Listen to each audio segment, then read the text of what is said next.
world-class guests, fascinating stories, inspiring messages. Welcome to Linda's Corner. My name is Linda Bjork, and today we're going to be talking about self-care and emotional eating. I'm delighted to welcome special guest Cassie Christopher. Cassie is a registered dietitian, emotional eating expert, and the founder of Stress Less Weight Mastery. She is passionate about helping women love themselves better by overcoming barriers to self-care and healing emotional overeating. You can reach Cassie at her website, CassieChristopher.net, and I'll include a link in the description. Welcome, Cassie. I'm so glad that you could join with me today. Yes, thank you for having me. Okay, so I am super excited to be talking about this topic because it is so important, and I know so many people that this affects personally, this emotional relationship that we have with food. And so I would love, if it's okay, can we start with your story? What brought you into this field? Yeah, thanks so much, Linda. Yeah, for me, I was actually in graduate school studying nutrition when I realized that I had an emotional eating problem. Oh. And what that would look like is I was so overwhelmed by the stress of being in grad school, my type A personality, everything else, caring for what I need to care for, that I found myself going to our school convenience store to buy a bar of chocolate every day to help me cope.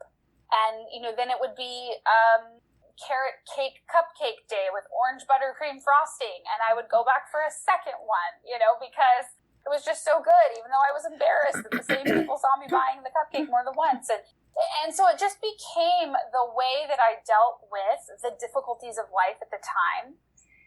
And the interesting thing is everything I learned in grad school really didn't tell me anything about how to solve the problem. And actually, I found that it was making it worse. So the diets, the deprivation, eliminating food, checking for food sensitivities, all of these things that nutrition people like to do, I ended up on this kind of yo-yo cycle of depriving myself, counting calories, carbs, points, whatever, trying to get my eating under control and have more willpower and self-control, to then, feeling deprived and so going the other way and overindulging and eating much too much and then feeling guilty about it. And the cycle really continued.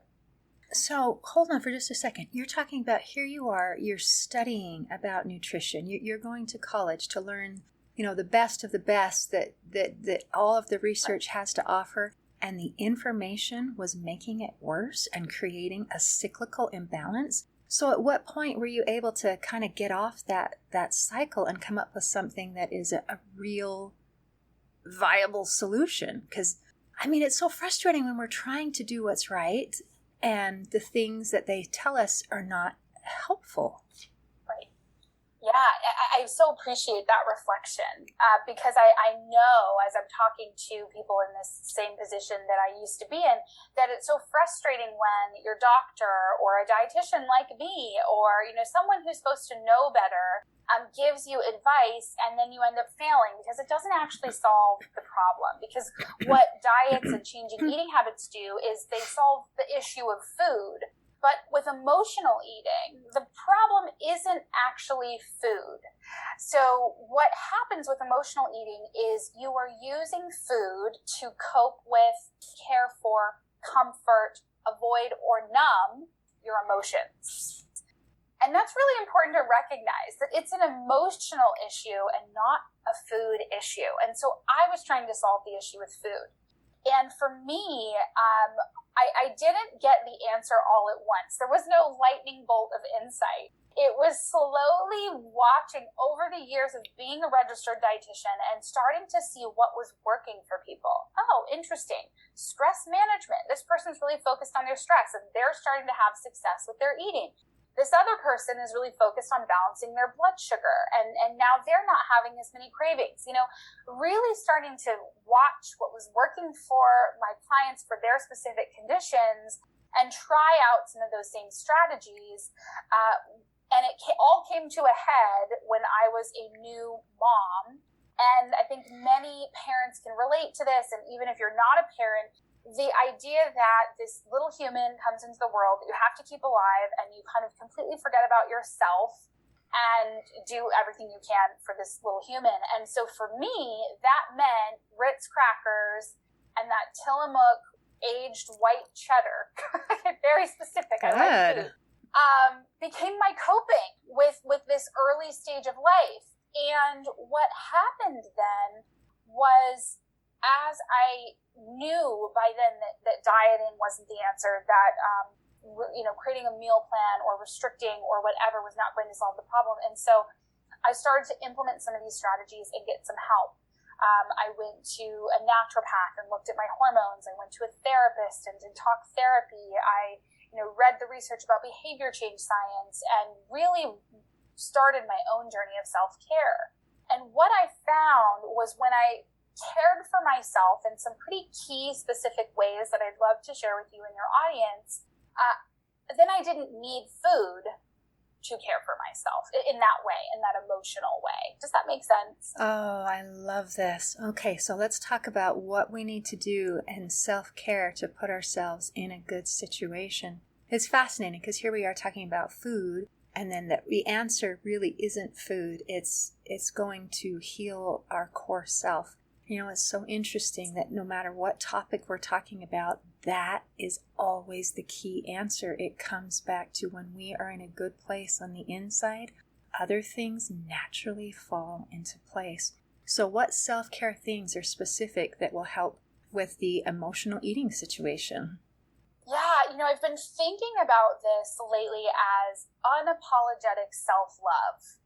And I'm liking the word unapologetic because I think so often we feel guilty, or there are barriers to self-care. And we can even talk about that later, what some of those may be. And so this idea in my mind of unapologetic self-love has really inspired me to actually do it unapologetically. So there's 4 key areas that I like to think of, almost like that Maslow's hierarchy of needs. Maybe you're familiar with the pyramid, where you have to have your key needs met, safety, food, water, shelter. And then you can kind of get up to the more working on the inside, self-actualization type stuff. And I think of that same idea for these self-love principles, that we have to have a foundation of caring first for our body, and I can explain more in a moment, and then the mind, the heart, and lastly, the soul. And when you have this self-love in these 4 key areas, you no longer need food to care for your emotions, and your emotional eating is, if not healed, when you want to emotionally eat, it's a key for you. Okay, I need to go back and do some self-care in these 4 areas. Okay. Yeah. So just kind of like a little a dial, your meter that says, oh, it's time to do a little more. Exactly. My fuel is on empty. Yeah. Exactly. I like the check engine light better. Okay. Yes. Okay. Yeah. And I like that perspective of a dial or check engine light, because so often I think when we struggle, we're quick to judge and be frustrated. But really, wanting to emotionally eat, there's nothing wrong with you. It's first important to understand that the reason we do this is because it works. There are brain chemicals that make us feel good, that allow us to feel pleasure and reward and get a break from difficult things. And so, we can have compassion for ourselves. But obviously, when I was in that place of using food to care for my emotions, it's not a healthy place. It had consequences for me. And so the first area, body, is really caring for the nervous system, because when you're stressed, when you've got that stress hormone cortisol, racing through your body like I did in grad school, you are going to be experiencing more cravings. You're going to have more things that need to be coped with and dealt with. And so you can get a lot of traction towards healing emotional eating just by calming down that nervous system.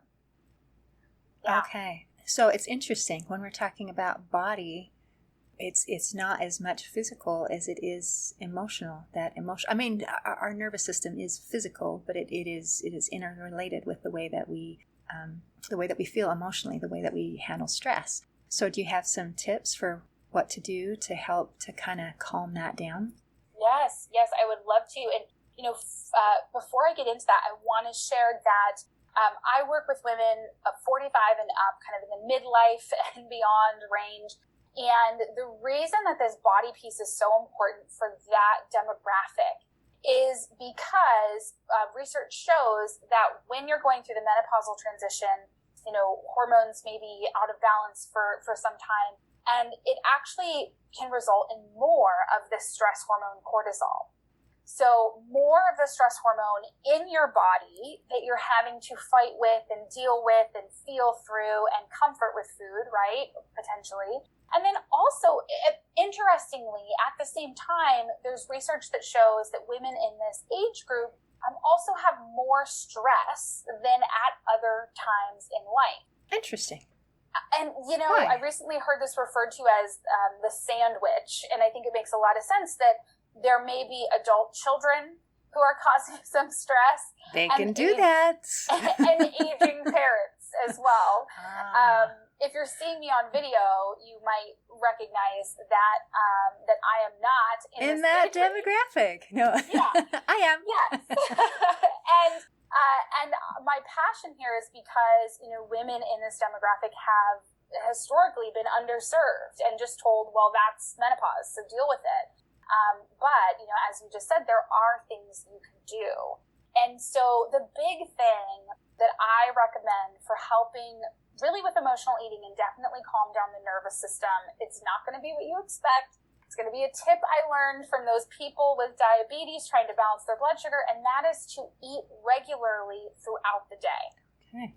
Get your protein, get your fiber, and eat regularly. What I see happening a lot, like 75% of the time with women struggling with emotional eating, again, it's not everyone, but it's a lot, is they're just not eating enough during the day.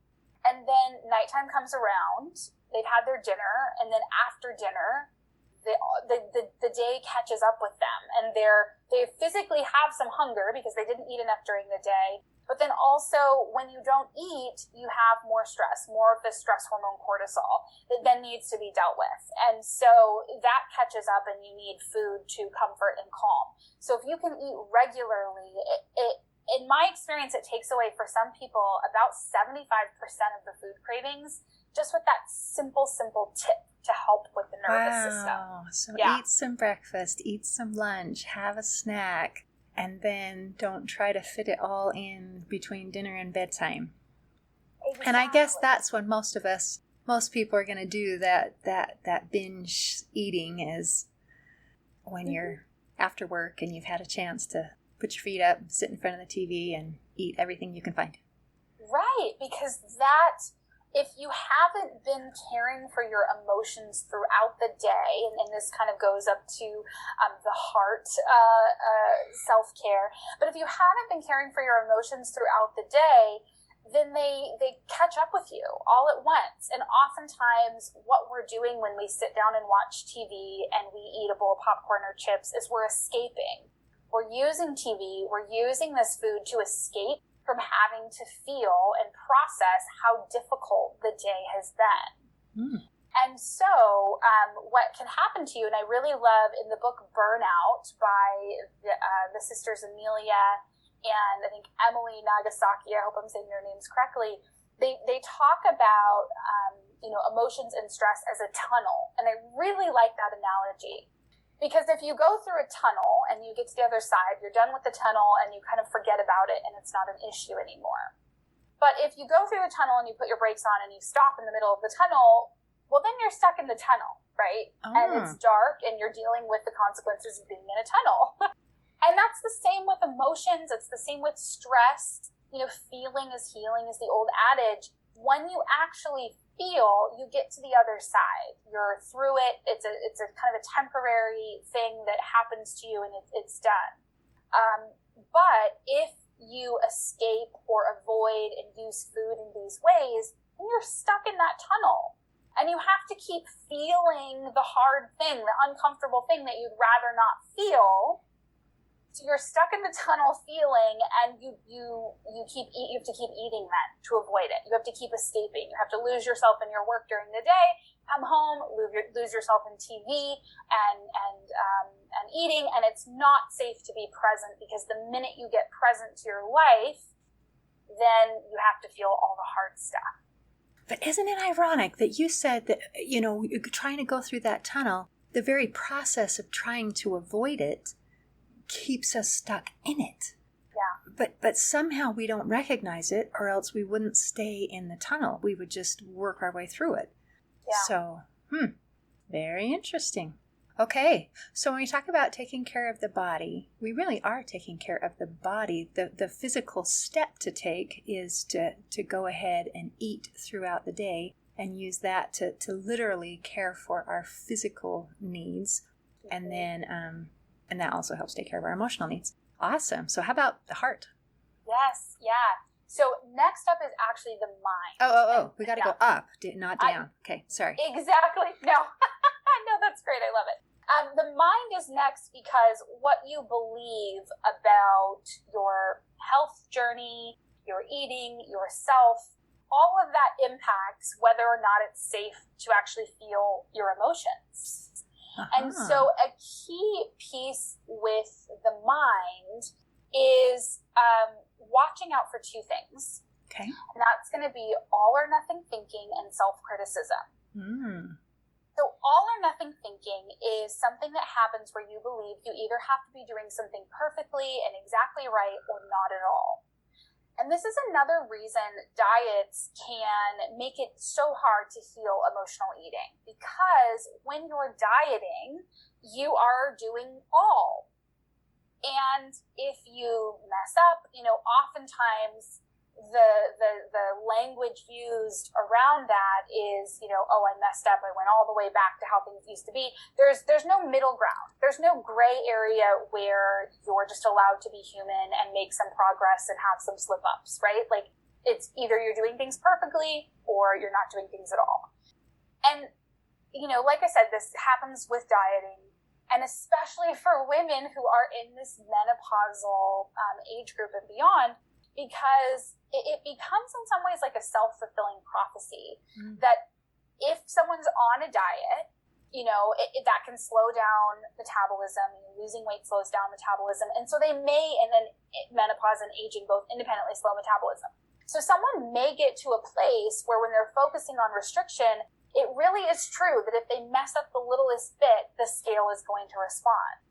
So this, I like to bring that up, because if you might be sitting there going, yeah, all or nothing thinking, but that's the way it has to be. Otherwise, I don't make any progress. Like, there's a good reason why we're stuck in that. But what happens is, then you believe that any slip up means that you failed.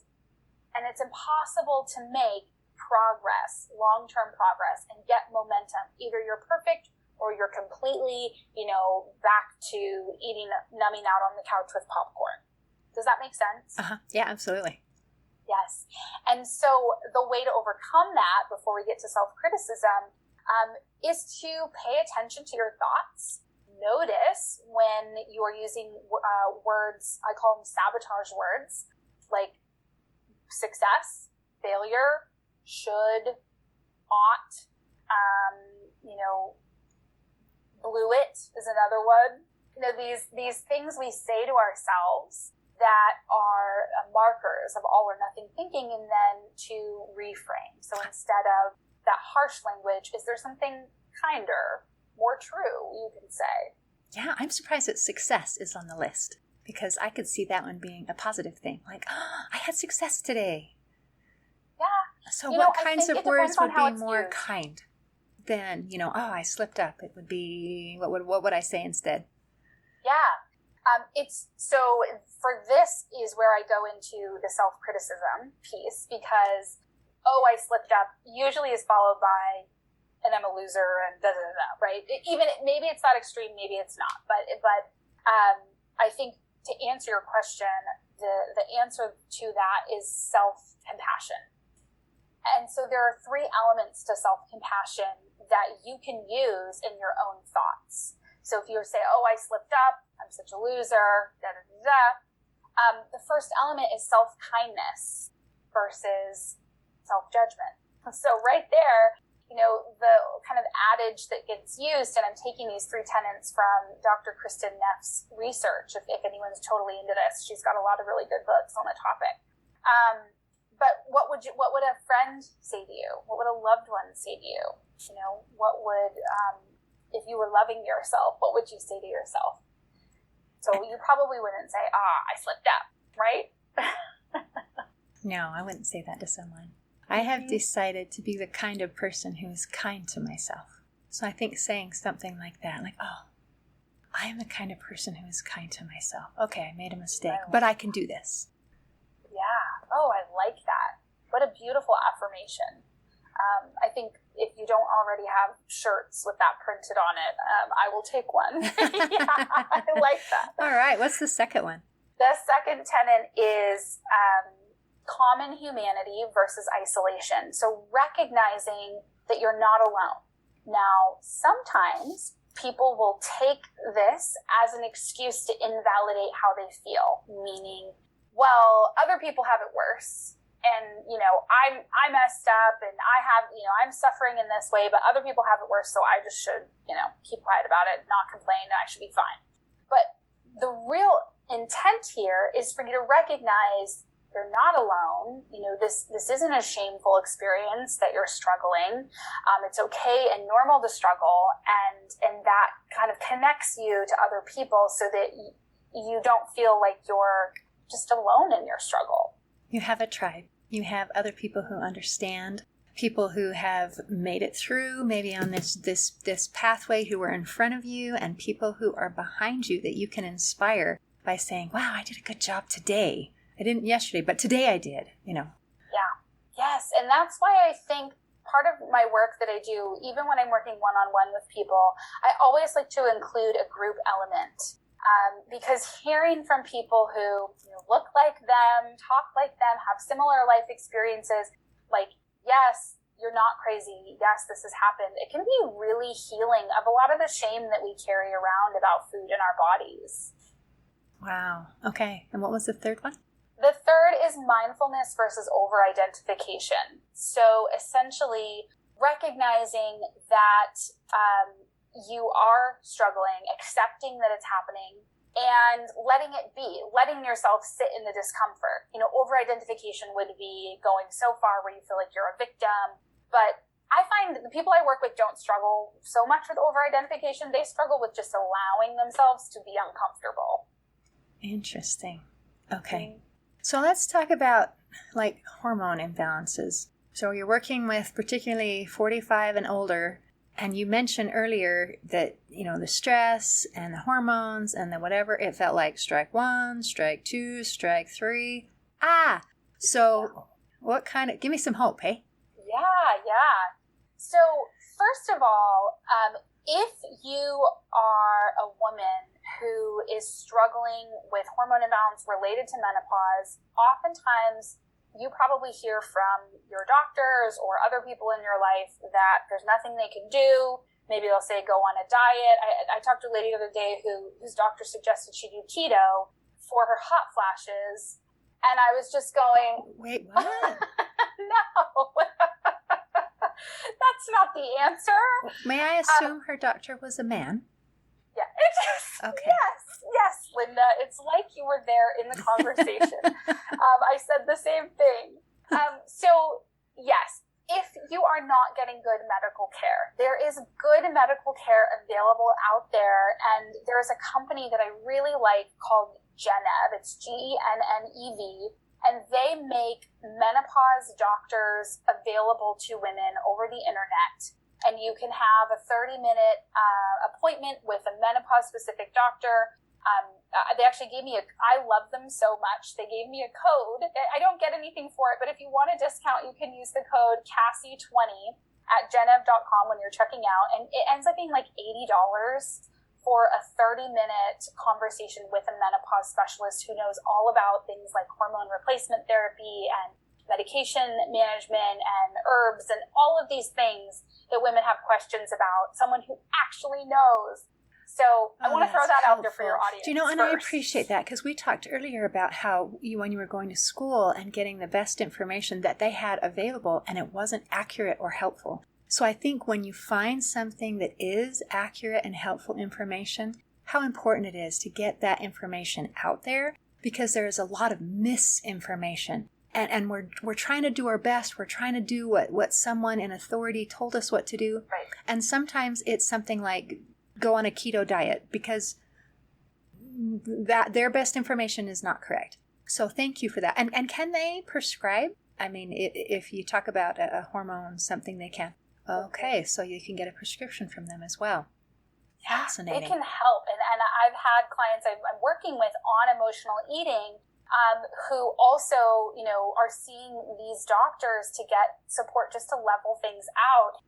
And they're feeling amazing. They're having great results. And when I work with people, I'm focused really on the nervous system and that stress response. And we're balancing blood sugar, and we're doing, breath work even, because that helps you calm that nervous system. And research shows that if you practice your breathing, which I know sounds funny, but 2 times a day for 15 minutes, there's great research that it actually reduces the amount of hot flashes that you will experience. So it goes to show you how all of these systems are so connected.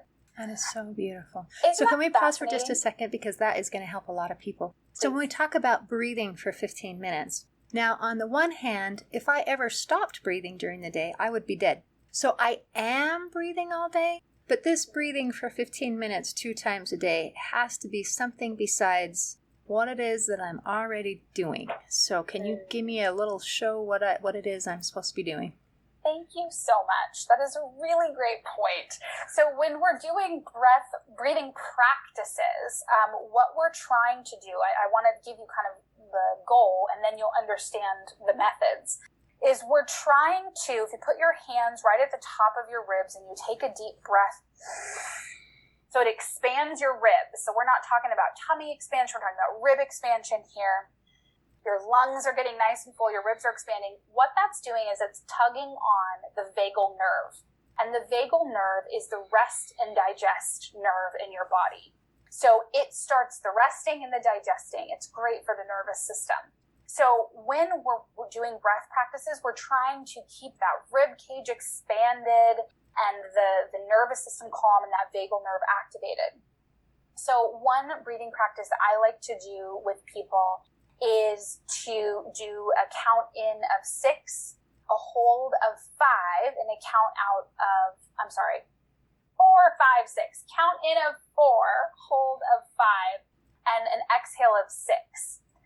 I can show you what that looks like in a moment, but you have to recognize that the hold at the top, that's going to expand the ribs, right? And activate that vagus nerve. And then it's important to have a longer exhale than inhale. Because imagine that you're, running from a saber-toothed tiger on the plains, like your nervous system is activated. You're going to have a longer inhale, right? Like that kind of, we're running from a saber-toothed tiger breath. So you're telling your body that you're resting and digesting when you have a longer exhale. So there's the difference. I just breathed and tickled everybody's earlobes with my breath, so thank you for that. But essentially it could look like this. An in-breath for 4, 1, 2, 3, 4, hold, 2, 3, 4, 5, out, 2, 3, 4, 5, 6. Nice. And then just do that for 15 minutes, but you said twice a day, so probably in the morning and in the evening. If you did that, you would do so many amazing things. And I'm not super good at the mindfulness exercises where it includes just hold still and think of nothing. I would do better counting and thinking about breathing in and out, because I'm a woman and I don't have a nothing box, and it's hard for me to think about nothing. But I can think about counting and breathing, and that's pretty simple. That's almost nothing. And I just want to say too, because even as I hear you repeat back to me 2 times a day for 15 minutes, my mind's going, oh, that feels so overwhelming. And that's, that's just what the research has been. They didn't research 5 minutes a day. Like that was what some researcher chose to look at, right? And so I believe there's even benefits to do it as you fall asleep or while you're in the car. Like for a couple stolen minutes here and there, there's going to be benefit from doing it. Because I think right off the bat, committing to 30 minutes might feel overwhelming. For sure. And I'm glad you brought that up. And I actually spoke with a mindfulness expert just a short while ago. And she says she has people start with 1 minute. And she says, and you'd be amazed at the difference that you feel after 1 minute, and that it feels long. So that's a great point. So let's start with 1 minute, or if we're doing awesome, 5.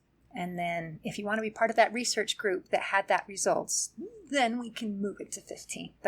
But start. Just start. Yeah, for sure. The third self-love pillar here is heart. And that is where we're dealing with emotions. And that's, again, where self-compassion, which I already shared, those 3 tenets, comes into play, because when you are kind to yourself, it creates a safe space to sit with the discomfort of difficult emotions.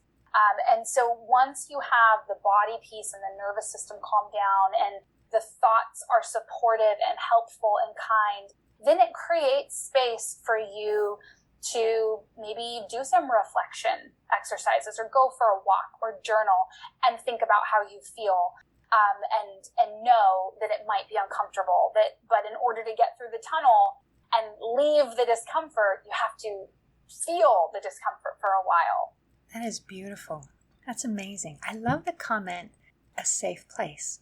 Yeah. Because we all love to be in a safe place, and to make our own heart a safe place. That means that I can feel these things, and I'm going to be kind, and I am going to be compassionate to myself.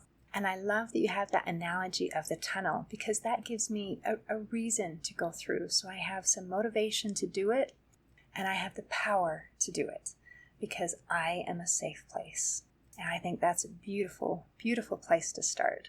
Because then it doesn't matter who else I'm around. It doesn't matter what the circumstances in my life.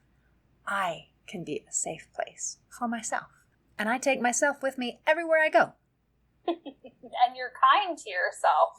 So yes, I love this. More shirts. I am a safe place for myself. That's important. I love that reflection. I so appreciate you pulling that out, because I would say most of the women I work with have some history of trauma in their life.